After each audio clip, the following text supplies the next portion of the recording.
Hoy, Bax! Ano yung binubulong-bulong mo dyan? Ay, kumakamit akong! Ano ba? Ba't ka ba nanggugulat dyan? Babaita ka.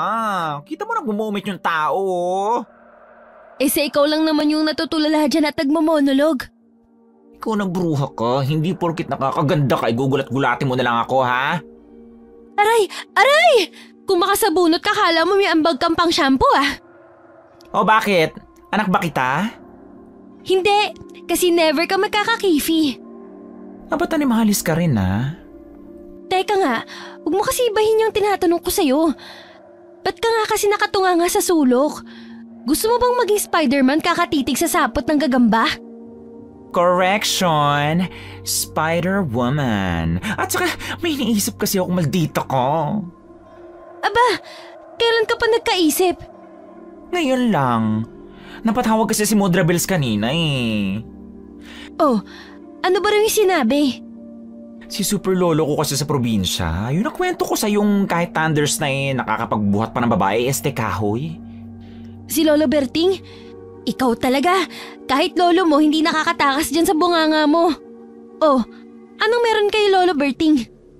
Itong si Lolo Bert nagkasakit na raw. Hindi niya na caring mag-isa sa probinsya. Kailangan niya na raw ng kasama. Tapos ikaw yung pinapapunta ni tita sa probinsya kaya ka nagmumukmok? Oo. Sinabi ko nang umuwi na lang sila para kung sakaling mategi si Lolo Bert, edi magkakasama pa sila. Nagpapasama lang sa'yo yung matanda sa probinsya. Gusto mo na agad patayin. Naku, ikaw talaga. May mga sabi-sabi pa naman na malakas daw ang karma pag matatanda ginaganyan mo. Kung ano-ano naman yung pininiwalaan mo. Paano kung tubuan ka ng bigote at balbas? Babae man ako sa puso ko, pero hindi pa naman ako nag-e-evolve mula sa pagiging lalaki ko. May hormones pa rin akong nagpapatubo ng mga buhok ko sa katawan. Hay, so, ano nang plano mo ngayon? Ayoko pa rin lumuwas sa probinsya. Dito na ako pinanganak at pinalaki sa Maynila na mudra ko. Kaya hindi ako sanay sa buhay probinsya. Paano kung pag-araruhin ako noon? Saan ba yung probinsya nyo? Sa Leyte. Sa Visayas yan, di ba? Sa Region 8? Ba't mo alam? May ex-jowa kang taga Leyte, no? Hoy, wala no. Hindi pa pwedeng top 1 ako sa araling panlipunan ng kabataan pa natin. Huwag mo ko'y damay. Fresh pa ako, no? Ba't kasi ayaw mo pa umuwi? Paano na yung mga lakad ko? Mahal pa naman yung bayad sa akin ni Mr. Tan. Mahanap lang yung gintong compass daw na ginamit ni Magellan noon. Ayan ka na naman sa mga adventure mong wala kang napapala. Baka niloloko ka na naman ng mga inchik na mga yan. Tas gawin ka na namang clown pag uwi mong sugatan tas para kang pulube. Hindi naman siguro. Nabasa ko rin yan sa isa sa mga libro ko eh. Ang sabihin mo lang, ayaw mong iwan yung mga libro mo sa bahay at yung pagliliwaliw mo. Aba, hindi pa nga gumagaling yung mga sugat ko sa walang hiyang Yamashita's treasure hunting mo na yun eh. Ikaw naman yung nag-volunteer sumama, gagato. Isisi mo na naman sa akin. Ikaw kasi, panay sabi mo sa yaman-yaman na yan. Alam mo namang mukhang pera ako. Ano naman yung rason mo sa pagsama mo sa akin noong nakaraang buwan sa paghahanap ng parte ng barko na sinakyan ni Magellan sa Cebu? For experience. Magaganda yung mga dagat sa Visayas. Ay, speaking of, di ba gusto mo mag-adventure? Hindi ko gusto yung kislap na mga mata mo. Ayusin mo, Kakay. Makakakay ka naman. Hindi kasi. Naisip ko lang na total ilang taon ka na nagliliwaliw sa adventure mo simula na mag-graduate tayo ng college. Wala ka pa namang nahanap ni isa. What if aswang na lang hanapin mo? Aswang? Nababaliw ka na ba? Unang-untog niyang ulo mo. Di ba sa probinsya uso yung aswang-aswang, manananggal, albularyo, kulam, o kahit ano pa yung mga kinalaman sa mga lamang lupa? Papayag lang ako kapag sumama ka. Ba't naman ako sasama sa'yo? May hati ba ako sa mana kung sakali? Sabi po pa nga, nategi na si Lolo Berting. Hindi. Ikaw lang pampain ko sa mga aswang, ganon. Total, mukhang laman lupa ka naman eh. Ang sama-sama mo talagang bakla ka? Natuloy ang biyahe ni Ace papuntang Leyte at kasama ang kaibigang si Kakay. Pareho silang mga freelancer lamang, kaya hawak nila ang oras nila sa trabaho at kung ano ang gagawin nila. Kaya malaya silang pumunta kahit saan nang walang inaalalang trabahong maiiwan. Kahit ayaw niyang umuwi para samahan ng lolo niya, hindi naman niya maiwasang alalahanin ang mga sinabi ni Kakay tungkol sa adventure nila sa mga aswang. Kung totoo nga ito, baka dito niya na maranasan ang totoong pagkasabik na hinahanap niya sa buhay. Bax, sigurado ka bang ito yung daan papunta sa barangay ng lolo mo? Hindi rin eh. Pero sabi naman ni Google Maps na ito naman daw yung daan papunta sa Barangay Victory eh. Alam mo ba yung bahay? Ba't wala pa akong nakikitang bahay-bahay dito? Puro punong kahoy at saka wala man lang ni isang streetlight. Huwag kang maingay! May sasakyan naman tayo eh. Sa tingin mo ba walang makakagalaw sa atin sa loob ng sasakyan? Pinabawi ko na yung sinabi kong maraming aswang sa probinsya. Hindi na pala nakakatuwa. Ang daldal mo. Kung ihulog kita sa daan. Sabi ko naman kasi sa'yong bukas na tayo dumiretso pag uwi eh. Kasi gabi na. Sa Tacloban na lang sana tayo nagpalipas ng gabi. Huwag ka kasi maingay tas kabahan ng bongga. Nag-research ako tungkol sa mga aswang. Ang sabi, ang madalas daw na kinukuha nila, yung mga mahihina ang loob. Kaya kung ipapakita mong natatakot ka, baka may nakasunod na sa atin. Tas ano na lang sasabihin ko kila tita kapag hindi na kita kasama mo. Ano ba yung problema mo, bruha ka? Bawal umihi ah! Gabi na ayoko na buha ng sasakyan! Nawawala na rin yung signal oh! May kalahati yung katawan. Ha? Ano? Ano kalahati? May kalahati yung katawang humahabol sa atin. Anak ng kalahati nga! Paano tayo nasusundan yan eh? Bewang lang naman yan pababa! Hindi ko alam. Bilisan mo na lang mag-drive. Bilis, bakla! Malapit na siya sa likod. Bakit niya tayo hinahabol eh? Wala naman siyang pangitaas na katawan para makita tayo ah! Hindi ko alam. Ay, ano nangyari? Ba't ko huminto? May nabangga ako. Putrages, huwag kang huminto. Walang CCTV dito, hindi ka makukulong. Dumiretso ka. Ah! Ah! Unicorn! Puntik nang mahimatay sa gulat si Ace dahil sa biglang may kumatok sa gilid ng bintana niya. Dahan-dahan niya itong nilingon at nakita niya ang isang babaeng nakangisi sa kanya nang nakakakilabot. Kinakatok nito ang bintana ng kanyang kotse gamit ang kuko nito. Nakita niya rin ang mahaba nitong dilang nakalabas at dinilaan ng salamin ng bintana ng sasakyan. Kaya sa sobrang kaba, hindi niya na napansin si Kakay na umiiyak at nakahawak sa kanyang braso. At agad niyang tinapakan ng silinyador ng sasakyan para humarurot paalis. Ni hindi niya pinansin ang nasagasaan at nang lumingon siya para tignan ang baliw na babaeng sumulpot, nakita niya ang isang kalahating pambabang katawan nito na nakapalda at umapaw pa ang tila tumitibok na mga laman. At isang kalahati namang katawan na pang itaas lamang na lumilipad at masamang nakatingin sa kanila. Binilisan niya ang pagmamalayaw nang hindi pinapansin si Kakay hanggang sa makarating sila sa bahay ng kanyang lolo Berting na puno ng kaba at takot. Dali-dali silang lumabas ng kotse at hindi na kumatok at dumiretso na lamang ng pagpasok sa bahay. Aba, ikaw na ba yan, apo ko? Bakit ginabi na kayo sa kalsada? Dapat bukas na lamang kayo bumiyahat na legado ng daan. Ano ba yung mga mukha nyo na hindi na may drawing? Masakit ba ang tiyan yung dalawa? Halika kayo, uminom kayo ng mainit na tubig. Lolo Bert, may mga aswang ba talaga rito? Saan mo naman narinig yan? Hindi narinig, Lolo, kundi nakita. Nakita mismo namin. Nabangga pa ng kotse yung kalahating katawan. Ibig sabihin, dalawa silang manananggal.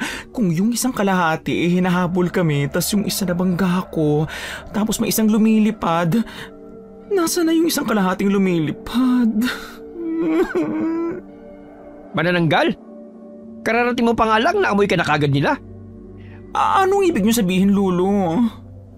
May iba't ibang uri ng aswang, pero lahat sila matatala sa mga pangamoy. Naaamoy nila kung sino ang mga bago at sino ang hindi nila kaya. Naaamoy din nila kung sino ang banta sa kanilang lahi, kaya nila sinusugod. Ano? Bago pa naman kami rito ni Kakay Lolo Baka mamaya madagit na tong bruhang kasama ko. Uuwi na lang yata ako, Lo. Kahit ang thrilling ng adventure na to. Ayoko na may pa-welcome effect yung mga ibang elemento dito sa barangay ninyo. Huwag ka mag-alala, Apo. Protektado na kayo simula na makatapa kayo sa bahay ko. Sure na sure ka ba dyan, Grandfather? Baka mamaya sinasabi mo lang yan para hindi kita iwan, Siguradong sigurado ako, Alexandro. Ang bantot ng Alexandro. Ace na lang, Lo. O siya, mukhang nakaano ka na sa mga nangyari sa inyo. Naka-move on? Hindi pa, Lolo. Pero kailangan kong kalimutan agad kasi may matatakotin akong kasama. Sa sobrang takot nga niya, ayan nakatulog na, Hayaan mo na muna yung si Kakay. Pagpahingahin mo na muna.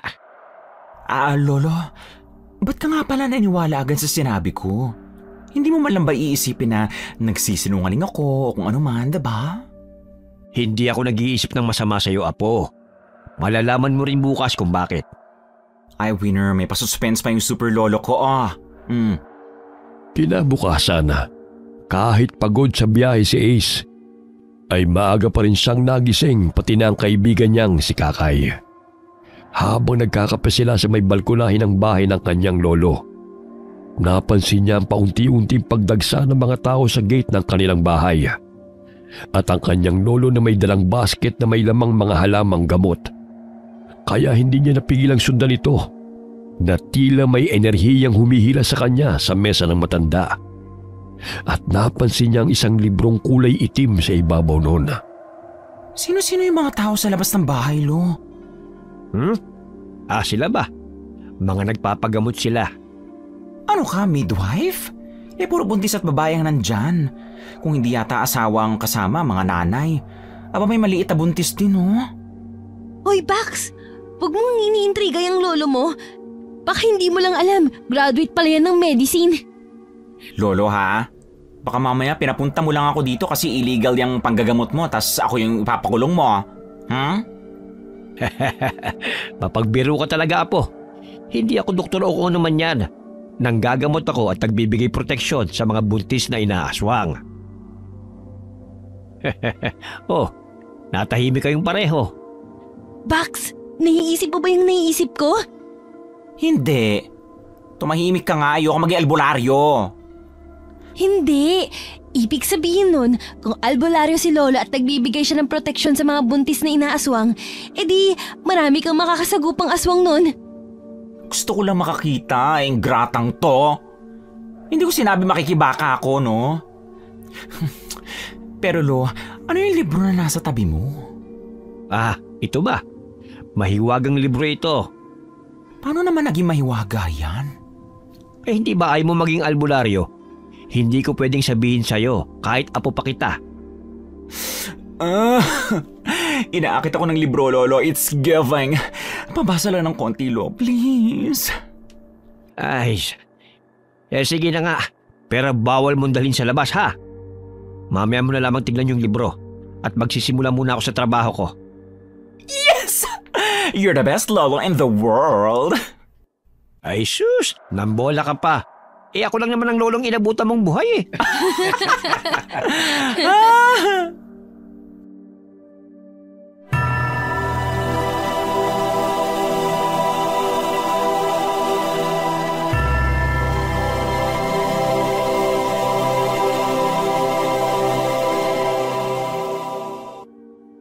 Ang pagpapahiram ng libro sa kanya ng kanyang lolo ay hindi nangyari dahil inatake ito ng sakit. Wala naman siyang nagawa. Kahit pa palakas ng palakas ang puwersa na humihila sa kanya papunta sa libro. Dahil na rin sa kalagayan ng kanyang lolo Bert, pinagsawalang bahala niya na muna ito sa isipang marami pang araw na darating. Lo, inuubo ka na naman. Nakapagpa-check up ka na ba? Hindi pa nga Hindi bali na Nandiyan pa naman yung luyang dilaw na nilalaga ko. Bukas papalitan ko na at hindi na gaanong kaanghag. Sigurado ka ba na hindi yan dahil sa panggagamot mo? Baka mamaya pala hinihigop mo na yung mga kapansanan at kamalasan ng mga pasyente mo, ha? Apo, ang pagtulong sa kapwa hindi binibilang. Masaya naman ako nakakatulong ako ng walang hinihinging kapalit. At saka ikaw nga lang yung nakakaubos ng gatas ng baka na bigay ng mga nagpapagamot niya sa rep natin Hindi naman kasi ako pwede magwalwal dito Ang sabihin mo na lang, hindi talaga kayo in good terms ng mga doctors sa hospital. Pwede bang no comment na lamang ako dyan, Apo? Sus! Heto po. Uminom muna kayo ng maligamgam na katas ng luyang dilaw. Yan Ako na lang ang kukuha bukas ng halamang gamot mo. Baka mapano ka pa dun Ako yung papagalitan ni Mudra. Siguro kung naging babaeng lubos ang aking apo, mas magiging maingay ka pa. Pero aminin mo, maganda pa rin ako. Pak.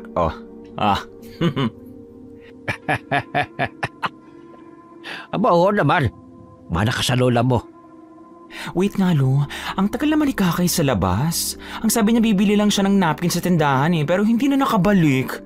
Magagabi na Baka kung ano na nangyari sa bruhang yun, Lo. Ano ulam natin, Ace? Ikaw talaga, Grand Pudra.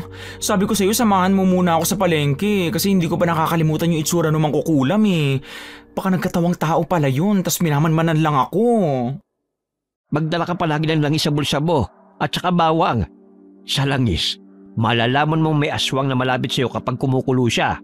Ang bawang naman, panlaban mo kung sakaling may gawin silang masama sa'yo. Noted, lolo ko. Pupuntahan ko muna si Kakay sa labas. Baka dinala na ng pogi sa damuhan. Marupok pa naman yung bruhang yun. Mag-iingat ka. Bilisan nyo at magagabi na. Hindi pa kayo kilala ng lahat ng taga rito. Ay, Captain. Dahil sa bahagyang magkakalayo-layo ang bahay sa liblib na baryo, ay malayo-layo na rin ang nilakad ni Ace para lamang makapunta sa kalapit na tindahan. Pero wala siyang nakitang Kakay doon. Kaya mas lumayo pa siya sa dapat na pupuntahan lamang at umabot sa susunod na tindahan. Pero wala rin doon ang babae. Nagsimula na siyang maasar at babalik na lamang sana sa bahay nila nang marinig niya ang isang tili na tinatawag ang pangalan niya. Si Kakay, may kasamang buntis. At sa likod ng mga ito ay isang babaeng putol ang pambabang katawan at may malalapad na pakpak na umahabol sa kanyang kaibigan at sa kasama nito. Kahit mahilig siya sa adventure, ay muntik pa rin siyang mahimatay sa kaba dahil sa matinding takot. Walang hiya kang bakla ka! Huwag kang mahimatay! Tulungan mo kami! Tulong, please! Baka may mangyaring masama sa anak ko! Ano? Bakit naman kayo inahabol ang mana ng gal? Bahala kayo, uuwi na ako! Madapa ka sanang bakla ka! Huwag mo kaming iwan, Ace! Anak naman ng patingo, may balat ka pa sa puwet! Sa dami ng pwede mong pahabulin sa'yo, yung pangit pa na yan! Tulong! Hindi na lang sana kita hinanap, lukarit ka! Wait lang, Mimasor, ha? Hindi kita kayang kargahin, hindi kaya ng powers ko. Labanan mo! Labanan mo na lang! Pagod na akong tumakbo! Ano? Bakit ako? Pare-pareho tayong babae rito, girl! Ano ba? Sa likod mo, kuya! Hindi ako kuya! Walang iya ka manonanggal ka! Bangas na yung pagkababae ko dahil sa'yo! Etong bagay sa'yo! Malambot man ang puso ni Ace, pero hindi nito kasing lambot ang palad niya. Nawala ng kontrol sa paglipad ng manananggal matapos niya itong bigyan ng magkabilang sampal. Pero mukhang mas nagalit pa yata ang halimaw sa kanya nang mas lalong humaba ang kuko nito at inamban siya ng kalmot. Kaya wala siyang nagawa kundi ang mauna pang tumakbo palayo kaysa sa dalawang babaeng kasama. Pero nang mapansing hindi nakahabol sa bilis niya ang dalawa, binalikan niya rin ang mga ito at nakatanggap siya ng mga pagbabanta kay Kakay. Naghiwalay na tayo ng landas, bakla! Napaka-traidor mo! Ang bagal-bagal mo kasi! Bilisan mo habang hilo pa rin yung halimaw! Iiwan ko siya! Nasaan yung sinasabi mong puso? Wala nang puso kung wala! Basta wag lang makain yung puri ko rito! Ang sama-sama na ugali mo, bakla! Ngayon lang to ha! Wala kayong babanggitin at wala kayong maaalala! Teka, anong gagawin mo? Ilalabas ko yung isang personality ko. Ako to si Alexandro. Ay! Hindi ka naman pwede mag-piggyback ride. Baka mapisat yung Junakis mo kaya bridal style na lang. Palapit na naman siya! Takbo! Takbo! Ang bigat! Sa'yo na yata para mag-dumbbells ako kapag nasigatan pa ako ng araw bukas. Huwag kang salita ng salita para di maubos yung energy mo! Huwag mo ko tusan! Bibinggo ka na sa akin, bruha ka! Andiyan na siya! Dahil sa kagustuhang makaligtas sa manananggal, hindi na alintana ni Ace ang bigat ng babaeng buntis na karga niya. Mabilis siyang tumakbo hanggang sa nakita niya ang kanyang lolo na papalabas ng kanilang bahay. Katakataka naman na hindi sila napapansin ng mga kapitbahay kahit nagsisigawan na sila. Mukhang may ginawang kung ano ang manananggal para makapangbiktima ng tahimik. Malas na lang ito na mas malas pa dito ang kaibigan at nagkatagpo-tagpo ang landas nilang apat. Sino yan, Ace? Sinundan mo lang si Kakay pero nakabuntis ka na kagad? Lolo! Lolo! Never sasaludo ang sundalo ko sa kakapwa ko babae pero hinahabol kami ng manananggal. Ano? Ipasok mo siya sa bahay. Bilis! At kunin mo yung pangontra ko. Wala nang oras, Lolo. Kakay magtago kayo nitong si Buntis sa loob. Hindi ko iiwan si Lolo. Sige, mag-ingat kayo. Malapit na siya. Halika na, miss. Naninigas na yung tiyan ko.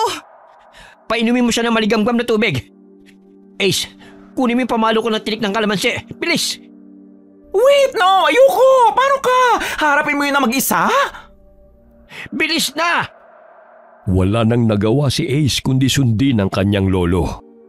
Hinagilap niya ang mahaba nitong pamalo na puno ng tinik ng kalamansi na isa sa paniniwala ng lugar. Mas mabisa raw ang tinik ng kalamansi na pangontra sa aswang at pangtaboy dito. Medyo natagalan pa siya dahil hindi niya alam kung saan inilagay ng kanyang lolo ang pamalo nito. Maya-maya pa nakita niya itong nakasandal sa likod ng pinto. Akmang kukunin na sana niya ito. Pero may malakas na puwersang humihila sa kanya sa lamesa kung nasaan ang libro ng kanyang lolo Bert. Hirap siyang nilabanan ito at unti-unting inabot na ang pakay na pamalo. Saka walang lingon-likod sa libro na lumabas na dala ang patpat ng kanyang lolo na mula pa sa puno ng kalamansi. Pagkalabas niya, inaabutan niya ang kanyang lolo na kakalbuti na sana ng manananggal. Kaya walang pagdadalawang isip niyang hinataw ang halimaw. Agad itong napatras at umatungal sa sakit na parang nasunog ang parte ng katawan nito na tinamaan niya. Napuruhan niya. Yata ako sa dibdib. Shoot, ang manananggal to! Mga pakialambero! Kung ibinigay nyo na lang sana sa akin yung buntis, hindi na sana kayo madadamay! Shut up! Mabaho na nga yung bunganga mo na bubulok. Wala pang sense yung mga pinagsasasabi mo!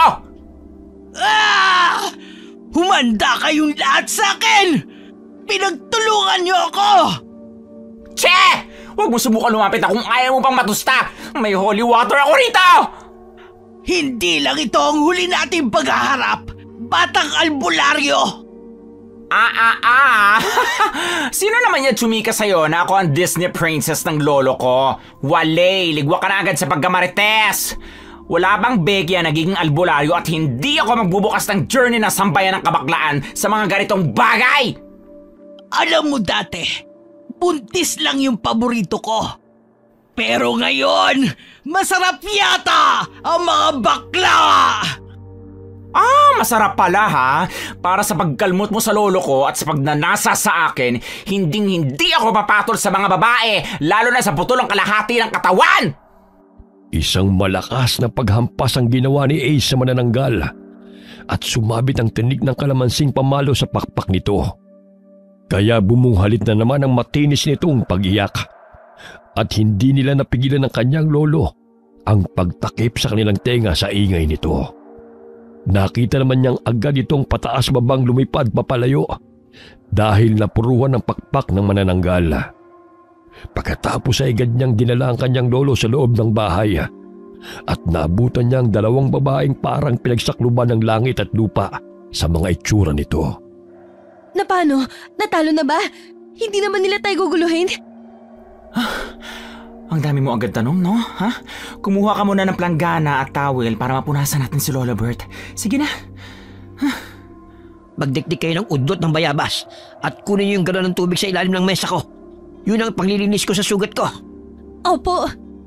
Ano ba kasi nangyari sa inyong dalawa at sa manananggal pa kayo nagpahabol? Teka po, hindi pa nga natin kilala yung pangalan niya tapos ginigisa mo na. Ano bang pangalan mo, Iya? Pasensya na ho talaga kayo. Ako si Angge. Mag-isa kasi ako sa bahay namin ng asawa ko. Pero iniwanan niya ako. Hindi talaga maganda yung pakiramdam ko kaya naisip ko na pumunta dito sa inyo. Kaberty. Sa mga magulang mo, hindi ka ba welcome dun?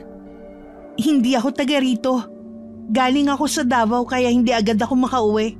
Wala rin akong pamasahe. Yung asawa mo na iniwan ka, yung taga rito, hahanapin ko siya, ha? Tas siya yung papakain ko sa manananggal. Pasensya na talaga kayo sa gulo ko. Saktong nakita ko kasi si Kakay kanina. Kaya nakatakas pa akong buhay. Kung hindi siya dumating, malamig na sana ako na bangkay bukas. Lolo, wala bang diet plan ng mga manananggal? Oras na siguro para yung mga walang kwentang lalaki naman yung atakihin nila, ano? Apo, lalaki ka rin at wala ka rin kwenta. Aray. Last mo na yan, Lolo, ha? Heto na po. Thanks, nurse. Muntik na mategi yung pasyente at pasensya ko sa sobrang tagal mo. Habang tinutulungan ni Ace na linisin ang sugat ng kanyang lolo, hindi niya mapigilang isipin ang libro ng matanda na kanina pa niya nakita. Parang hinihila talaga siya nito at gustong-gusto niyang buksan ang bawat pahina. Mahilig man siya sa libro. Pero ngayon lamang siya nakaramdam ng matinding puwersa at pananabik na mahawakan ito. May iba tayo, Lolo. Pwede ko na bang hiramin yung libro mo? Bakit? Anong bakit? Pambihira naman, Lolo. Nangako ka sa akin kaninang umaga na papahiramin mo ko. Kakay, pwede mo bang samahan si Anggi sa kwarto mo? Doon mo na lamang siya patuloyin. May pag-uusapan lang kami ni Ace. Sige po, Lolo Bert. Ganyan nga, Alipin. Sumunod ka sa master mo. Huwag mo nga akong maali-alipin dyan. Hindi ko pa nakakalimutan yung pag-iwan mo kanina sa amin. Mas mabilis ka pang tumakbo eh. Oh well, ganito talaga pag magaganda. Kailangang ingatan. Che! Nauna ka pang tumakbo sa mga babae, Apo? Kasi naman Grand Pudra, nakatanggap ng magkabilang sampal yung manananggal kaya naghalit sa akin. Ayun, tumakbo ako. Pero binalikan ko naman sila eh. Kinarga ko pa yung buntis at baka mapisa yung anak niya. Ikaw talaga? O siya, halika na. Matagal na ba kayo nanggagamot, Lo? Pangontra sa aswang at iba pang elemento talaga ang ginagawa ko madalas. Mga buntis kasi madalas na lumalapit sa akin. Para saan ba yung libro, Lo? Bukod sa nandyan ang mga listahan ng iba't ibang gamot at pangontra, may iba pang tinatago ang libro na yan. Ay, na-curious na tuloy ako ng bongga, Lo. Ano naman yung tinatago niyang mahiwagang libro na matandang albularyo? Hindi ko rin alam, kaya nga tinatago eh. Ay wow, piloso po ang lolo ko. Joker ka, Lo? Totoo, Apo. Isang beses ko palang nakita na maging ganun ang libro na yan. At hindi na nasundan. Hindi ko nga alam kung bakit naging ganun yung libro dati eh. Pwede ko bang hawakan, Lo? Oo naman. Anong nararamdaman mo? Para akong kinukuryente. Ramdam ko yung energy na gumagapang sa kamay ko papunta sa buo kong katawan. Totoo ba? Opo, Lo. Isang beses ko palang naramdaman ng ganyang enerhiya simula na mapasa akin ng libro na yan eh. Pero ikaw, Apo, isang beses mo palang nahawakan pero gusto niya na rin sumama sa'yo.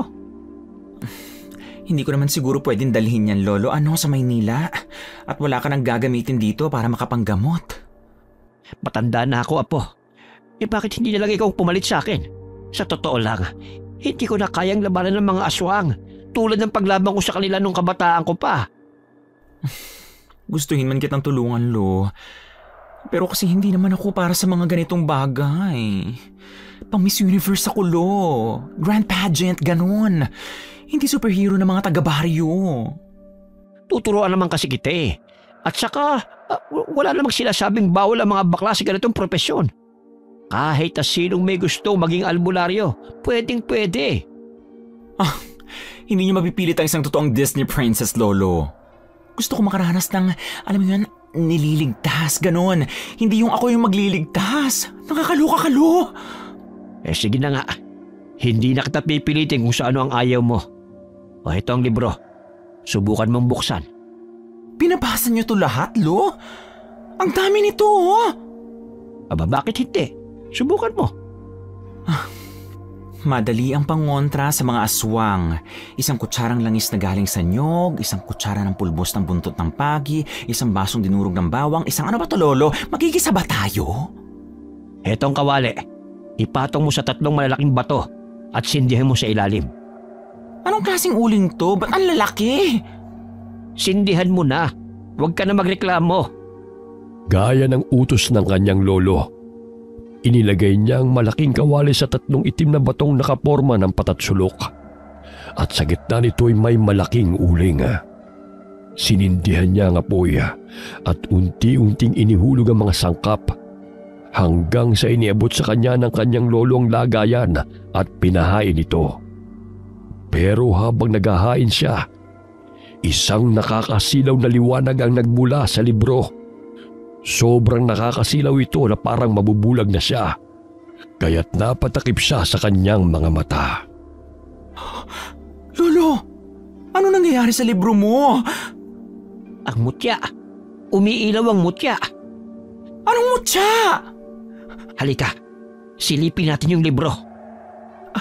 Ano yung puting bato na nasa gitna ng libro mo, Lo? Ang mutya ng linta. Anong mutya ng linta? Linta sa inyong sumisip-sip ng dugo? Oo, linta na naging bato. Pinaniniwalaan ng mga mas matanda pang albularyo na mabisa raw ang mutya na ito para sa panggagamot at pangontra sa mga masasamang elemento o enerhiya. Ito ang pangkalahatang mutya. Pwede ko bang hawakan, Lo? Sige, Apo. Hawakan mo. Para sa'yo yung mutyang yan at wala akong balak na bawiin yan sa'yo. Ang ganda niya. Ang init sa kamay. Kahit ayaw mo maging albularyo, tanggapin mo yung libro ko. Para sa'yo yan. Sabi mo, Lo, isang beses mo lang nakita yung mutya na to na umilaw. At sabi mo gamit to sa panggagamot at proteksyon. Baka ibig sabihin ng pag-ilaw niya ay sa tuwing nakakagawa ka ng perpektong gamot na mabisa. Kung ganon, at sa unang subok mo pa lamang ay nakagawa ka na ng mabisang gamot, para sa'yo talagang mahiwagang libro na yan. Dalhin mo yan kahit saan ka magpunta at huwag kang mawala ng paniniwala sa kanya kahit na ano mangyari. Tratuhin mo siyang parang magkaisa kayo. Naiintindihan mo ba ako, Ace? Opo, Lo. Ako na ang kauna-unahang Becky na may super book.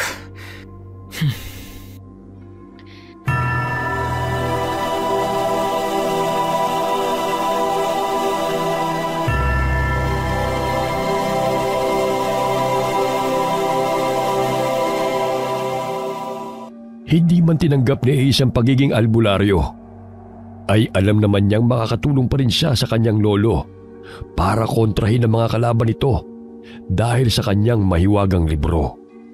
Makalipas ang ilang araw, Bumalik ang kanyang Lola Bird sa panggagamot kahit natutol siya. Wala nang nagawa si Ace para magdahilan sa matanda na huwag na lamang manggamot para makaiwas sila sa mga problema sa susunod na mga araw. Lalo pat may buntis silang kasama. Hindi siya pinakinggan nito, kaya ang nagawa na lamang niya ay samahan ito kada ng gagamot. Nakakaloka ka naman, Bax. Talaga bang para ka nang marunong mag-magic? Kasi sa tuwing nagluluto ka umiilaw yung bato. Kakay, ilang beses mo na ba yung itinanong sa akin? Kapag ikaw narinig ng iba wag mo na akong asahan pati si Lolo na tutulungan ka pa. Ang ingay mo. Sino naman yung makakarinig sa atin?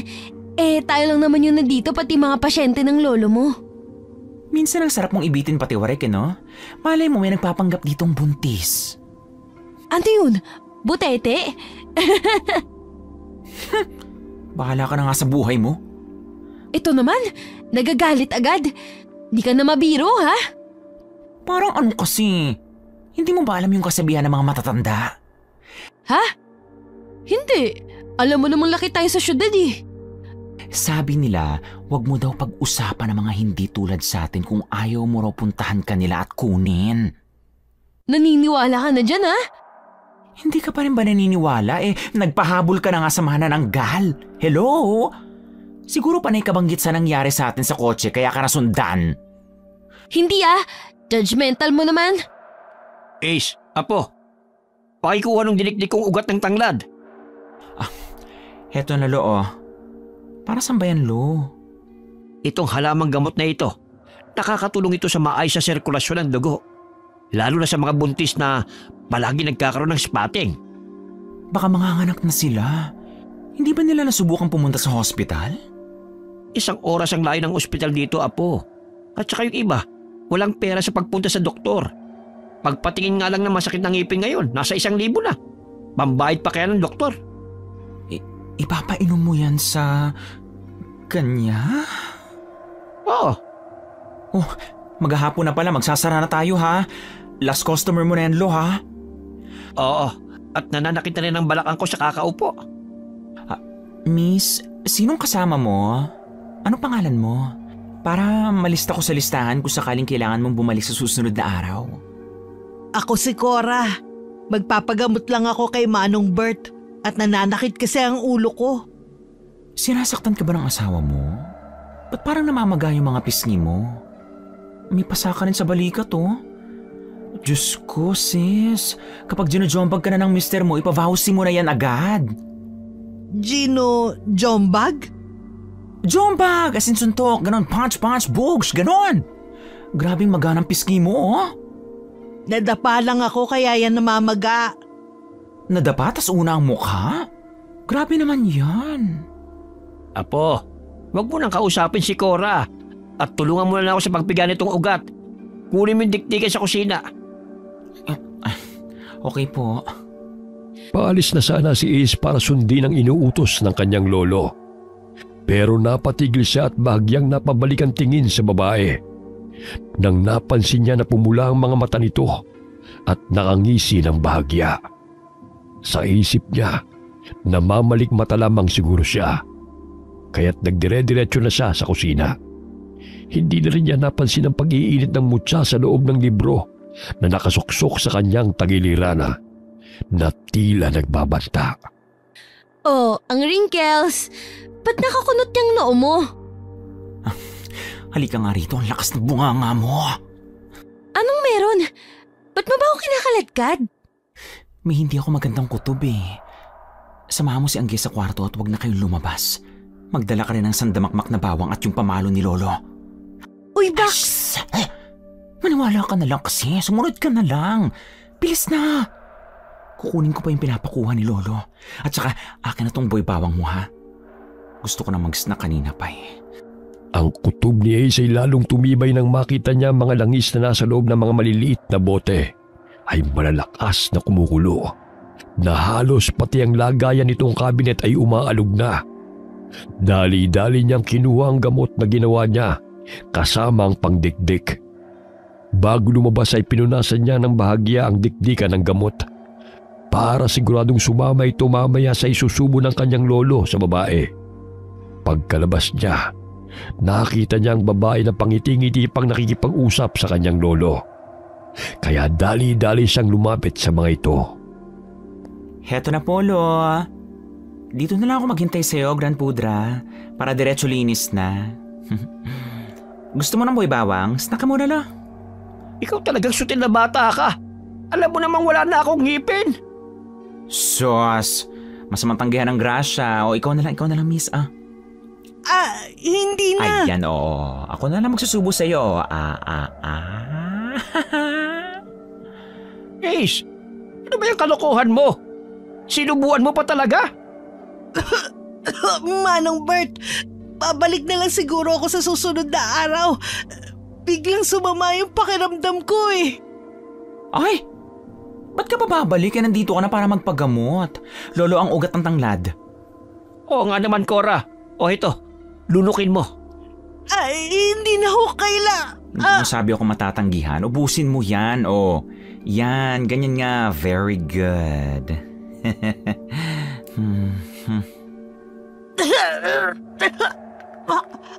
O ayan, ngayon pwede ka nang umalis. Dali mo na tong mga bawang para pangontra sa aswang. Bye-bye. Balik ka sa susunod ha.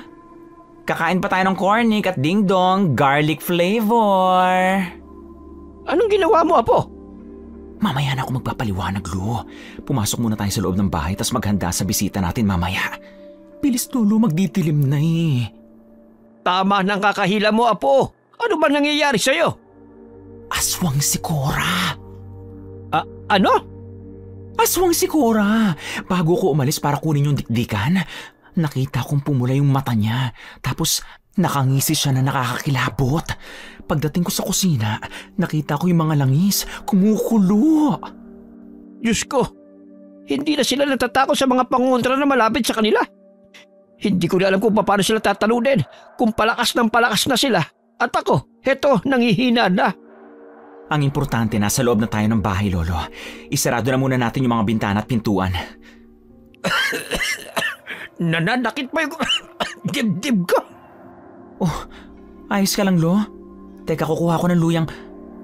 Napatigil ang pagsasalita ni Ace dahil sa malakas na paghampas sa kanilang bubong, na parang tinutuklap na ito sa sobrang lakas ng paghambalos. Kahit nanginginig na ang kanyang paa sa takot, ay tumakbo pa rin siya sa kusina para kunin ang mga pangontra na ginawa ng kanyang lolo. Biglang nawala ang tunog sa kanilang bubong at isang sigaw ang narinig niya galing sa kwarto. Kaya agad siyang pumasok para tingnan ang kalagayan nila Angge at Kakay. Nakita niya ang buntis na pinagpapawisan at halos hindi na maipinta ang mukha at nakahawak ito sa kanyang tiyan na tila nananakit. Agad siyang lumapit dito at pinahiran niya ito ng ginawa niyang gamot. Pagkalapat ng kanyang palad sa tiyan ni Angge, biglang nagliwanag naman ang mutya na nasa libro na palagi niyang dala. Pagkatapos ay nakita niya ang babae na huminga ng malalim. Nang masigurong ayos lamang ang dalawa, ay lumabas na siya at pinuntahan niya ang kanyang lolo. Ano nang gagawin natin, Lolo? Nagalit yata kanina sa ginawa mo. Ba't mo naman kasi sinubuan ng boy bawang, Apo? Sa matapang siya eh. Hindi kainin niya yung katapangan niya. Huwag ka maingay. Tumahimik sila. Hindi ko na alam kung nasaan. Kumukulo pa rin yung langis, Lo. Ibig sabihin nasa malapit lang sila. Tulong! Tulungan niyo ako! Lintik! Target niya si Angge! Halika, puntahan natin. Ano nangyayari? Nakapasok, Ace! Nakapasok! Kukuha ko ng panlaban. Hawakan niyo si Angge para hindi siya madala. Dali-daling pumasok si Ace sa kusina para humagilap ng kahit anong panlaban. Ang una niyang nahawakan ay ang kutsilyo at mahabang sundang o espada na mayahalin tulad sa samurai sa Tagalog. Ang sundang ay panlaban na talaga ng mga taga-probinsya sa aswang. Kaya alam niya na magagawa nilang mapalis ito kahit hindi na ang talunin muna dahil alam niya sa sarili niya na hindi na kaya ng lolo niya. Pagbalik niya sa loob Nakita niya ang kanyang lolo na nasa sahig at nakaibabaw dito ang manananggal at pumapagaspas ang pakpak nito ng malakas. Hoy! Pumili ka naman ng makakalaban mo! Napakaduwag mong hayop ka! Ikaw! Ang sakit ng ginawa mo sa akin kanina! Ikaw na lang ang kakalabanin ko! Boba! Babae ako di mas lalo ka naging duwag! Babae? Wala nga akong naaamoy na halimuyak ng isang babae galing sa'yo! Matapang ang amoy mong panglalaki! Kung gusto mo ng laban, huwag mong atakihin ang pagkababae ko! Inatake niya ang aswang dala ang kanyang galit. Nagawa niyang iwas-iwas dito ang itak at tinamaan niya ang aswang sa pisngi nito. Umalingaw-ngawang nakakabingin itong tili, kaya nawala siya sa postura, kaya hindi niya nakita ang pagsugod sa kanya ng manananggal. Agad siya nitong sinakal at hinila pataas. Mauubusan na sana siya ng hininga nang makita niya ang kanyang lolo na tumalon sa likod ng manananggal at pilit itong pinapahira ng dinikdik na bawang. Sa galit ng aswang, iwinisik nito ang kanyang lolo kaya tumilapon ito sa pader ng kwarto. Sa galit niya'y malakas niyang kinagat ang nakakadiring kamay ng aswang kaya nabitiwan siya nito at agad siyang tumakbo para alalayan ang kanyang lolo. Lolo, ayos ka lang ba? Ayos ka lang?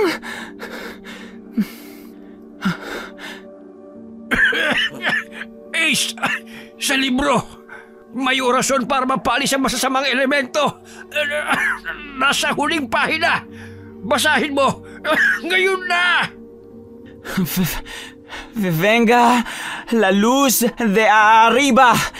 Aleja al diablo de abajo.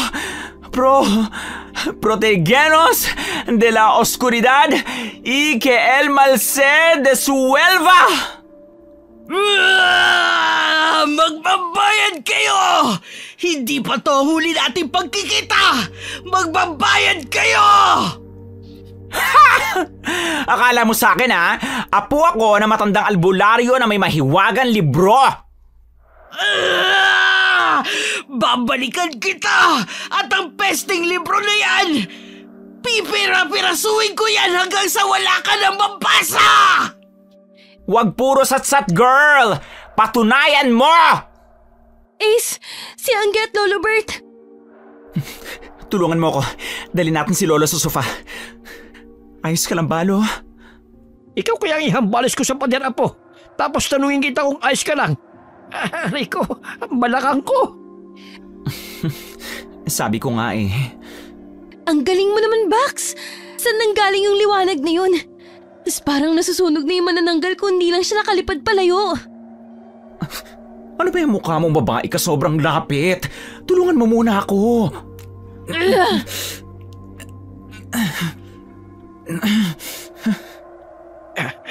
Hindi ko na yata kakayanin kapag sinugod pa tayo ng manananggal. Dahil sa pinakita mong kapangyarihan, Apo, ituturing ka na nilang kaaway. Kaisa ka na magpunta. Mainit ka na sa mata nila. Gets na gets ko naman yan, Lo. Super hot ko talaga. Hindi na yun bago.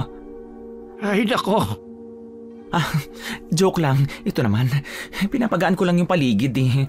Grabe nga ayusin bukas dito.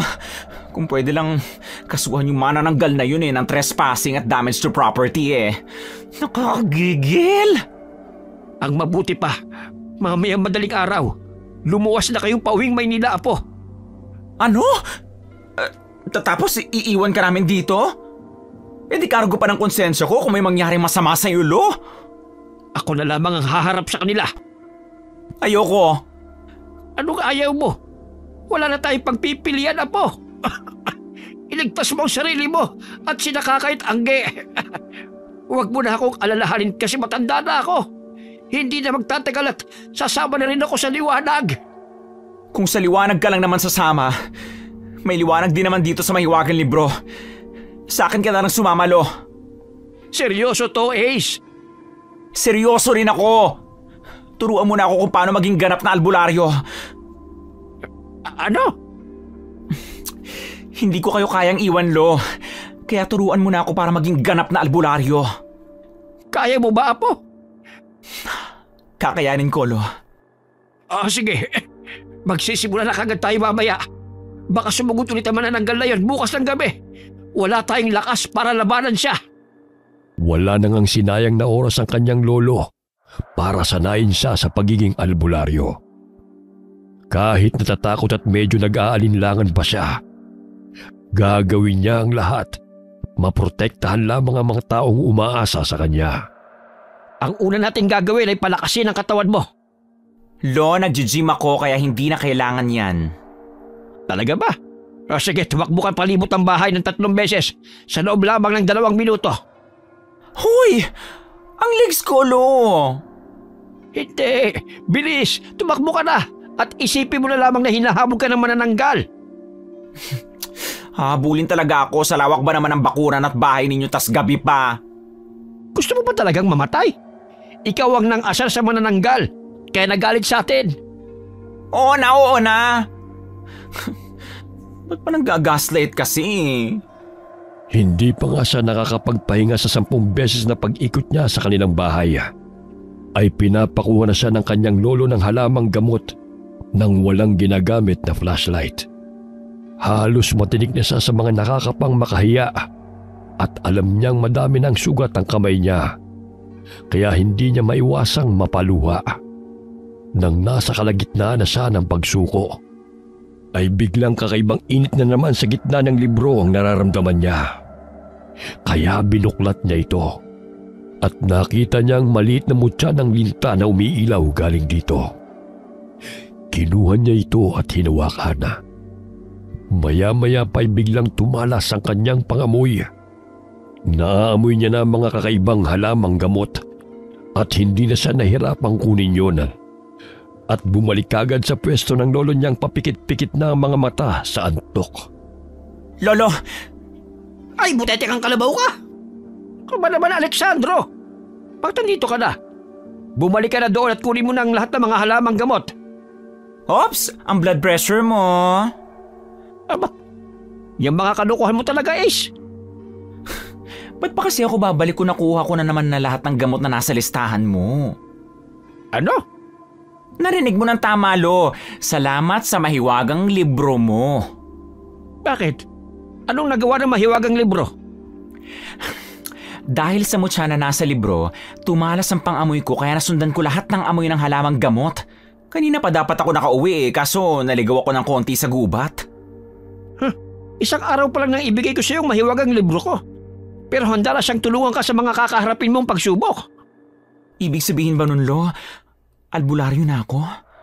Tapos matatalo ko na yung mga aswang gaya ng manananggal? Aba, hindi pa. Ha? Bakit hindi pa? Sabi mo nagiging isa na kami ng mahiwagang libro. Abay, nakakita ka na ba ng albularyo na hindi marunong manggamot? Kailangan mo muna magsanay sa paggawa ng mga gamot at pangontra bago ka tawaging albularyo. Halika na, Lo. Tapusin na natin to at nananakit na yung likod ko. Gusto ko nang humiga at magpahinga. At may panghuli pa. Ano? Para maging pinakamalakas kang albularyo, kailangan mong lunukin ang mutya sa gitna ng libro. Ano? Ayos lang yan, Apo. Kahit hindi mo pa naman gawin ngayon. Pagkarating nila sa kusina, ay agad pinagdadampot ni Ace ang isang malaking kawali, 3 itim at puting malalaking kandila, pati na rin ang batong itim na malalaki na pagpapatungan niya ng kawali. Nang tatanungin na sana niya ang kanyang lolo sa susunod na gagawin, ay tulala at halos nakanganga na itong nakatingin sa kanya. Huy, Lolo, iti ko mo yung bibig mo. Baka pasukan ng lamok ko. Wala pa namang langaw kasi madaling araw pa lang. Paano mo nalaman na yan ang gagamitin sa paggawa ng mga gamot? Hala! Oo nga, no. Parang nakikita ko yung laman ng libro kahit hindi ko binubuklat, Lo. Hindi ko inaasahan na mas marami pang hiwagang nakabaon sa librong yan. Pati ako'y nagugulat sa mga kaya niyang gawin. Pero hindi ko pa makita lahat. Ang kaya ko pa lang ay yung mga gagamitin pero wala nang susunod. Huwag kang panghinaan ng loob, Apo. O sige na, durugin mo na ang mga halamang gamot na pinatuyo. Tapos lagyan mo ng langis at sagradong tubig. Huwag mong sindihan ang ilalim ng normal na apoy. Paano ko pa iinitin tong kawali, Lo? Magtutwerk ba ako? Magsisexy dance ba ako sa harap nito? Ganon? Ikaw talaga, hindi ka na sumeryoso, ha? Aray, ang sakit ng hampas mo sa delicate skin ko, Lo, ha? Ilagay mo tong balat ng kawayan na ibinabad sa langis. Tapos ipagkuskus mo tong 2 maliit na puting bato. Hindi pala to kaya ng katamaran ko. Lakasan mo kasi para mag-apoy. Tapos ihipan mo para mapunta sa mga balat ng kawayan. Ilang beses muna niyang ginagawa ang pagkiskis sa bato. Nangyari pang naiipit ang mga daliri niya bago niya makita ang konting kislap ng apoy mula sa bato. Kaya agad niya itong inihipan. Hindi muna umapoy ang balat ng kawayan, kaya inihipan niya ito ng inihipan hanggang sa kumapal ang usok at napapayak na siya sa hapdi nito sa mata. Nang makita ang kaunting apoy sa ilalim ng kawali, napasigaw siya sa tuwa. Kahit punong-puno ng uling ang mukha niya at para na siyang gusgusin. Yes! Umapoy rin sa wakas. Thank you, Lord. Thank you! Bilisan mo, Ace. Huwag ka muna magsaya dyan. Kailangan mo maluto ang mga sangkap bago pa mamatay ang apoy sa kandila at sa balat ng kawayan. Ay, ano ba yan? Ba't pa kasi sa balat ng kawayan pa kung pwede naman magluto sa kahoy? Ang usok mula dito ay nakakadagdag ng pangontra. Ayaw na ayaw ng mga aswang na amoy usok ang mga gamot. Wala naman ako ibubulong dito, Lo, no? Wala na. Haluin mo lang hanggang maubos ang apoy sa ilalim ng kawali. Hala, Lolo! Umiilaw ako! Ang liwanag ko! Talo ko na yung Christmas light dun sa City Hall. Hindi ka mo nagliliwanag, Ace. Ang libro na nasa tagiliran mo. Ang init, Lolo. Ang init ng libro. Ace! Sa sobrang lakas ng enerhiya at init na nararamdaman niya sa mahiwagang libro, ay tumilapon siya palayo sa harap ng kanyang pinaglulutuan. Halos mawalan siya ng malay sa lakas ng puwersa galing sa libro na nakasuksok sa kanyang balakang. Pero hindi niya ito magawang hugutin at ilayo sa kanyang katawan dahil para itong magnet na nakadikit sa kanyang tagiliran at ayaw humiwalay. Ayos ka lang ba, Apo? Ano nangyari? Hindi ko na kayanan yung puwersa na parang hinihigop nun yung ginawa ko, Lo. Parang galing sa mutya sa loob ng mahiwagang libro. Parang alam ko na kung bakit lumiliwanag ang libro sa tuwing gumagawa ka ng gamot. Bakit, Lo? Ibig sabihin yan, mabisa ang gamot mo dahil nagbibigay ng enerhiya ang mutya sa loob ng libro. Sinabi ko na yan eh. Ayos na ba tayo, Lo? Ano nang sunod nating gagawin? Maghahanda na tayo para sa pagsugod ng manananggal. So ano, maghihintay pa ba tayo dito o pwede naman tayong sumugod? Sigurado ka ba, Apo? Mahirap silang kalabanin, lalo na kapag nakahiwalay na sila sa katawan nila. Paano natin sila matatalo? Mag-uumaga na tapos magdidilim na naman mamaya. Anong nangyari? Nakarinig kami ng lagabog. Akala namin bumalik yung manananggal. Hindi siya bumalik. Mabuti naman. Kasi ako na yung manananggal at ikaw ang una kong bibiktimahin kasi maldita ka. Hoy! Sa isang crossbody bag, inilagay niya ang gagamiting mga pangontra at gamot. Sa kanyang tagiliran naman ay ang punyal na ginawa gamit sa pinatulis na parte ng puno ng kalamansi. Nakasabit din sa kanyang bewang ang isang latigo na gawa sa buntot ng pagi. Habang naghahanda siya, ay pinapaalalahanan naman siya ng kanyang lolo sa mga panganib na haharapin niya. Anong gagawin ko, Lolo? Handa na ako. Makinig kang mabuti, Alexandro. Kailangan mong hanapin ang kaputo ng katawan ng manananggal. Ang pang-itaas na parte ng katawan nito ay mahirap talunin. Hindi mo magagawang gamitin yung orasyon ng sunod-sunod. Hindi kakayanin ng katawan mo. O pagkatapos, Lo? Pero ang pang-ibabang bahagi nito ang kanilang kahinaan. Kaya tinatago nila ito hanggat sa makakaya nila. Ibig mong sabihin, kailangan ko nakawin yung kalahating katawan niya? Hindi. Ha? Ang gulo mo naman kausap, Lo. Ikaw na lang kaya tumapos ng laban, ano? Ikaw na, ha? Maghintay ka! Aray, nakakadalawang hampas ka na, Lo, ha? Isa pa. Ano? Isa pa, ikikiss na kita, Lo, kasi ang cute-cute mo, yan. Abuji-buji, achuchuchuchu. Puro kakalokohan. O ito, bagyan ng abo galing sa tunaw na balat ng kawayan. Kapag nakita mo yung kalahati ng katawan niya, ibuhos mo ito doon para matunaw siya at hindi na makabalik pa sa dati. Dito, hihina na ang pangitas niyang katawan at matatalo mo na siya.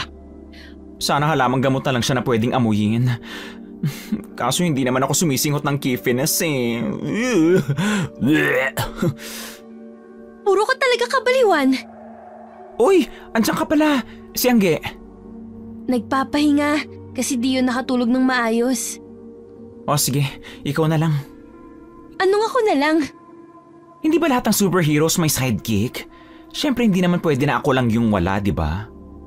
Tapos, anong connect? O hindi ikaw yung sidekick ko!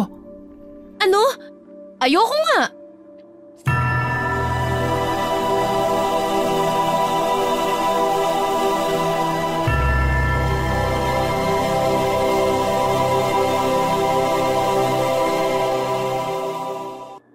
Madaling araw pa lamang ay nasa labas na siya kasama si Kakay. At nakabusangot pa rin para hanapin ang kalahati ng manananggal. Alam naman niyang masyado pang maaga para rito. Kaya ang gagawin na lamang niya ay hahanapin ang kuta nito at doon niya aabangan ang paghati ng katawan nito. Sa laki ng baryo na to, siguradong mauunahan pa nila tayo bumalik sa bahay natin. Ikaw. Hindi ako nagdala ng sidekick para ko daan ako, ha?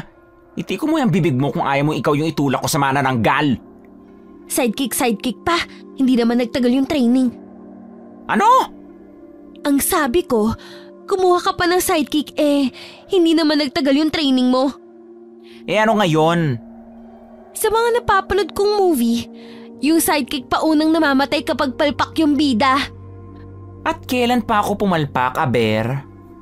Nung nagpauto ka sa mga Yamashita's treasure hunting daw ng mga poging incheck, sugat lang naman inabot ko doon.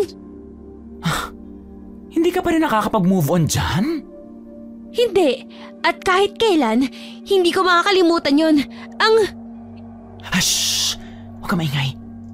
Nasa palengke tayo pero parang kakaiba yung pakiramdam ko rito, eh. Parang hindi tama.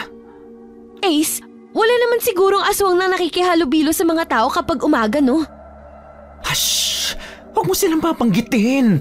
At oo, merong tulad nila na nakikipaghalubilo sa mga normal na tao. Kung sa research, ang tawag dyan data gathering, ganon. Namimili sila sa susunod nilang bibisitahin sa gabi. Diyos ko. Huwag ka nga kumapit sa akin para kang tuko.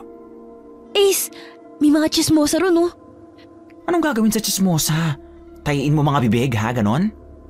Kung sa mga BFF mo may mga tinatawag na data gathering, syempre dapat tayo rin. Halika na. Pero huwag tayo lumapit. Ay, ano ba yan, Kakay? Kaya nauunang mamatay yung mga sidekick sa movie, eh. Shh! Hala, hindi ba si Cora yung pangalan na nagfe-feeling butterfly? Oo, nakaratay daw sa higaan. Maraming lapnos. Hala, parang nababaliw na raw. Sana sabihin nila kung saan nakatira si Cora. Tara, alam ko na kung saan siya nakatira. Ang bilis mo naman makasagap ng chismis. Ayan talaga mga ginagawa ng mga tagapagtanggol. So, saan daw ba natin mahanap? Lulusob ba agad tayo? Wag, hindi. Baka makasuhan tayo ng trespassing. Hintayin natin siyang lumabas hanggang sa mahati yung katawan niya. Saan na tayo ngayon? Sa may entrada daw sa gubat, may kubo sa katabi ng malaking puno ng akasya. Puno? Akasya? O bakit? Baka bodyguard niya yung tall, dark and pangit na nakatira sa akasya, ha? Aba, may pangisi-ngisi ka pa dyan, ha? May kalokohan kang naiisip, no? Mas maganda ka naman dun sa Cora, girl. Kaya ikaw ang ipapain ko sa kapre kung sakali. Demonyita ka talaga! Kahit away-bati sila ni Kakay, nakarating pa rin sila sa bungad ng gubat at nakita nila ang malaking puno ng akasya at sa tabi nito ay may maliit na kubo. Agad niyang hinila ang kaibigan at pumwesto sila sa may hindi kalayuan at doon naghintay hanggang maggabi. Matagal pa ba, Bax? Maya-maya. O baka gusto mo ikaw na lang yung maghati sa katawan niya kung nagmamadali ka. Gusto mo? Grabe, nilalamok na ako. Naaasar na ako sa kakareklamo mo, ha? Baka sa'yo ko isubo tong abo, Kasi naman eh. Ikaw yun ang pumilit sa akin na pumunta rito, di ba? Para sa aswang. Kaya dapat ka lang sumama sa akin. Hindi ba sabi mo pa nga, adventure? Ace. Ano? Tingnan mo. Palabas na si Cora sa bahay niya. Ang pangit niya, girl. Hindi ko alam na sa mukha pala siya natamaan ng liwanag. Susundan ba natin? Anong oras na? Mag-aalas 10 na ng gabi. Tara. Sinundan nila si Cora hanggang sa nakita nilang tumigil ang babae sa isang taniman ng tubo. Nakita niyang ibinaba ng konti ng babae ang garter ng shorts nito at maya-maya pa'y biglang may pulang marka na nakapalibot sa bewang nito ang biglang lalong namula at dumudugo. Mapapasigaw na sana ang kaibigan niya pero agad niyang tinakpan ang bibig nito ng mga nanginginig niyang kamay.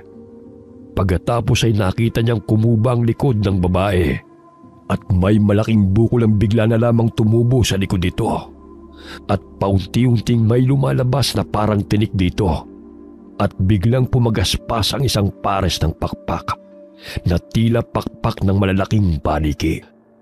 Kasabay ng paglipad nito ay ang pagkahati ng katawan ni Cora. Shh! Nakakadiri. Walang dugo na lumabas sa lamang loob. Itim na likido lang. Kapag nakalayo na siya, saka natin kukunin yung kalahating katawan niya. Ba't hindi pa ngayon? Hindi pa tayo sigurado kung nakakalayo na ba siya. Baka mahuli niya tayo na daladala yung katawan niya. Natutuwag ka na naman ba? Pag hindi tayo kumilos ngayon, baka papunta na siya kila Lolo Bert at Angge. Uminahon ka, Kakay. Kung ayaw mo lapitan, pues ako na lang gagawa. Huwag, Kakay! Hindi na niya napigilan ng kaibigan at nakita na lamang niya itong niyakap ang ibabang katawan ng manananggal at saka itinakbo.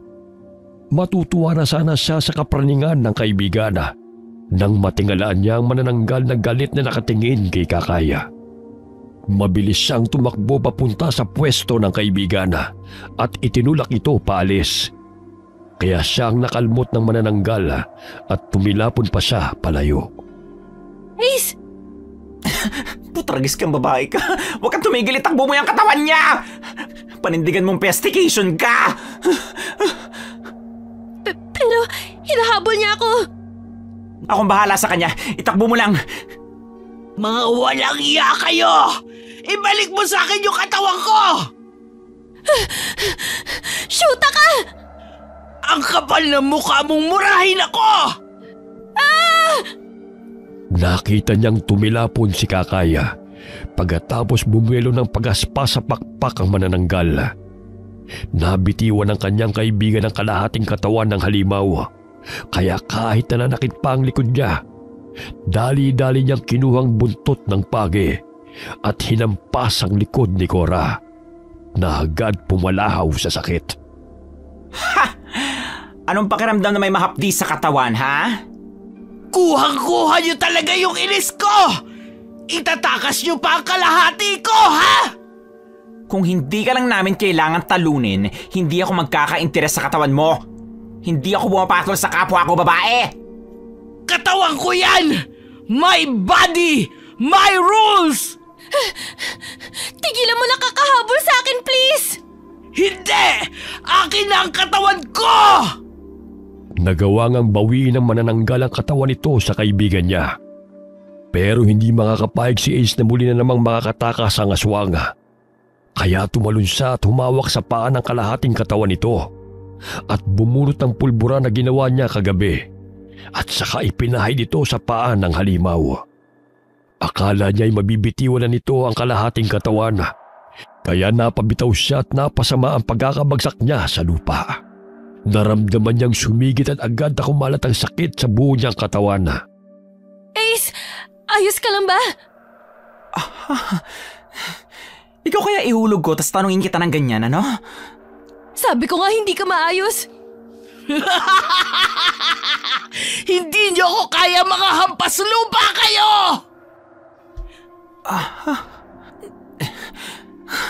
Okay lang. At least hindi amoy lupa gaya mo. Pagkasabi niya noon ay agad niyang ibinato ang bawang na kanina pa niya hawak-hawak sa babae. Dahil iniiwasan nito ang bawang na binato niya. Pagkatapos ay sinanggapan nito ng 2 kamay. Kaya nabitiwan nito ang kalahating katawan na agad naman niyang pinulot at itinakbo kasabay ng pagdukot niya ng abo ng balat ng kawayan. Wag! Wag mong susubukan! Tingnan mo kung paano ako gumanti sa lahat ng binigay mo sa akin na sakit ng katawan. Alam mo ba 2 gabi na akong walang tulog dahil sa'yo? Kaya deserve ko ng katahimikan! Abo! Wag mo lalagyan ng abo! Wag mo lagyan ng abo yung katawan ko! Wag mo ituloy! Hindi mo magugustuhan ang gagawin kong pagganti! Weh! Hindi nga. Talent ko mag-sprinkle kasi dati akong fairy godmother. Ngayon albularyo na dahil sa'yo! Kung ibinigay mo sana yung buntis, hindi na sana tayo magpapang-abot dito! Aha! Gutom ka? Ako rin eh. Kasalanan mo yan. Itong bagay sa'yo! Hindi na nga siya nagdalawang isip pa na ibudbud ang abo sa katawan ng manananggal. Nakita niyang kumulo ang mga laman nito at parang may itim na tubig ang biglang umapaw dito. Ang sigaw ng hinanakit naman ni Cora ay halos magpabuta sa tenga niya. Naawa siya ng kaunti. Pero ang isiping hindi lamang isang buntis ang nabiktima nito ay natabunan ng galit ang awa niya para sa aswang. Ah! Lahat kayo! Lahat kayo, hindi man lang ako pinapakinggan! Hindi nyo man lang tinanong kung ginusto ko bang maging ganito! Hindi ba dapat mo lang pagbayaran yung mga kasamaan mo? Ginusto ko ba tong kalagayan ko? Ginusto ko ba? The end doesn't justify the means. Wala nang rason na magliligtas sa'yo sa mga kasamaan na nagawa mo na. Masama? Tingnan mo kung gaano ako kasama! Hindi. Kakaitakbo! Ba't ako na naman tong nakita mo? Hindi na ako nag-iingay dito eh. Tumakbo ka lang! Alam ko hindi ka makakalayo! Porket ako lang yung normal dito, ako naman yung pagbubuntulan mo ng galit. Kakay, umiwas ka! Nakita ni Ace na ang dulo ng pakpak ng manananggal ay naging matulis at ginagamit nito yun bilang armas. Mataas ang paglipad at biglang bumulusok pababa habang nakaturong pakpak nito sa pinupuntirya nito. Nang makita niyang nabato na lamang si Kakay sa pwesto nito, agad siyang tumakbo papunta sa kaibigan at wala na siyang nagawa kundi ang saluhin ang atake ng manananggal na agad na tumusok sa dibdib niya. Ace! Ace! Shoota kang bakla ka! Ano na lang sasabihin ko dito kay Lolo kasi napaka-weak ng apo niya! Sa salita lang pala yung malakas eh! Ace! Gumising ka naman oh! Mamamatay rin ako pag hindi ka gumising! Ayoko pa maging almusal naman na nanggal na to! Sakto! Madaling araw na! Masarap ang preskong dugo! Shoot, sa sobrang kabahin himatay na ako. Totoong Diyos! Buhay ka! Buhay ka! Ano? Hindi pwede! Tumagos yung pakpak ko! Tumagos! Anak ng... Teka, ano ba yung nagligtas sa akin? Sa ilalim ng kanyang jacket, nahugot ni isang mahiwagang libro ng kanyang lolo. Butas na ang gitna nito.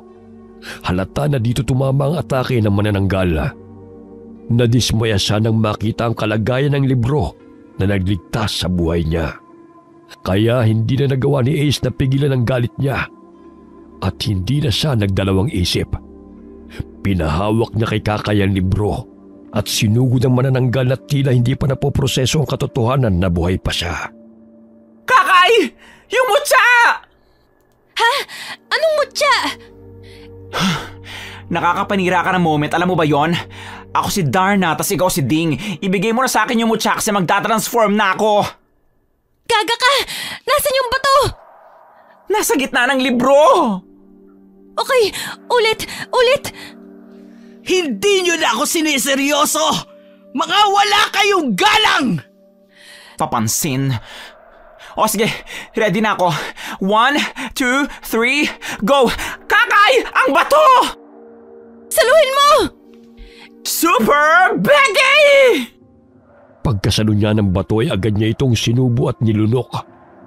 Maya-maya'y nakaramdam siya ng panibagong lakas at enerhiya na gumapang sa kanyang katawan. Naging matalas na rin ang pang-amoy niya. Nahaamoy niya mga iba't ibang halamang gamot sa malayo, pati na rin ang malansang amoy na manananggal na galit na ngayong nakatingin sa kanya. Wala na siyang sinayang na oras at agad niyang tinalon ng pwesto ni Cora. Pero nakaiwas ang manananggal at hinampas siya. Kaya bumulusok siya pababa. Naunang bumagsak ang balikat niya, pero hindi niya ininda ang sakit nito. Hinigpitan niya ang pagkakahawak sa punyal na gawa sa kahoy ng kalamansi at langis sa kabilang kamay niya.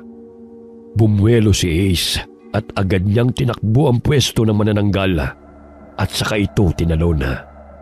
Agad niyang sinaksak ang punyal sa dibdib nito at saka hinila pababa. At habang hindi pa ito nakakabawi sa pagkabigla, pinisil niya ang bibig nito at binuhos ang langis na ginawa niya rito. Pumalag si Cora at nahampaspasan ang pakpak nito, kaya tumilapon siya palayo. Ace! Diyos ko! Namamagay yung balikat mo! Nabangasan din yung mukha mo! Alam ko, putragis ka. Nararamdaman ko yan, girl. Hindi nyo man lang ako pinakinggan!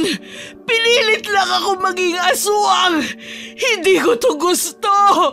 Sorry! Sorry sa lahat ng kasalanan na gawa ko! Makakapagpahinga na rin ako sa wakas! Natunaw na siya. Gaga ka? Ba't ka umiiyak? Hindi ka ba naawa? Hindi. Sabi na nga niya na nakapagpahinga na siya kaya dapat lang sa kanya yun. Ang sama-sama mo talaga. Aray-aray ko! Yung balikat ko! Sasabunutan talaga kita, maldita ka eh. Dapat talaga hindi na kita niligtas eh. Hehe. Love you, Frenny. Che! Halika na nga. Alalain mo ko pa uwi. Ang sakit din ang paa ko. Napasama yung bagsak ko eh. 2 beses ka ba namang ibalibag? Ang bruhang yun. Matapos ang gabi na napagtagumpayan ni Ace, ay ang simula na rin ang pagbabago sa takbo ng buhay niya. Alam niyang nasa mabuting kalagayan na rin si Cora, na hindi ginusto maging manananggal. Nagtuloy-tuloy na rin ang pagiging albularyo niya. Pero sa gitna nito, hindi naubos ang kanyang mga kaaway, maging kapwa man niya manggagamot o ibang mga nilalang. Pero isa lang ang sigurado si Ace. Patuloy niyang poprotektahan ang mga mahal niya sa buhay at ang mga taong nangangailangan ng kanyang tulong. Ano nga ulit yung sinigaw mo nung gabing yun? Super Becky! O bakit? May problema ka ba ron? Apo, sigurado ka bang magpapalagi ka ng karatula? Para ka na nitong sari-sari store. Oo naman, Lo. Pagamutan ni Super Becky. Para sa akin, ako ang unang LGBT na naging manggagamot.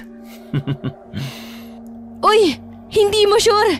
May mga nakikita ko sa TV na mga tomboy or bay na manggagamot. Kaya nga para sa akin, Para sa akin. Nag-grade 2 ka ba? Oh, wag na kayong mag-away-away dyan. Si Baby Alexander pa yung mahuhuli sa simbahan kahit siya yung bibinyagan. Hindi pa kita napapatawad ha sa pagpapangalan mo sa Junakis mo na sounds like ng pangalan ko, Okay lang yan, Ninang. Ganap na ganap naman yung long gown mo sa binyag. Ay, oh.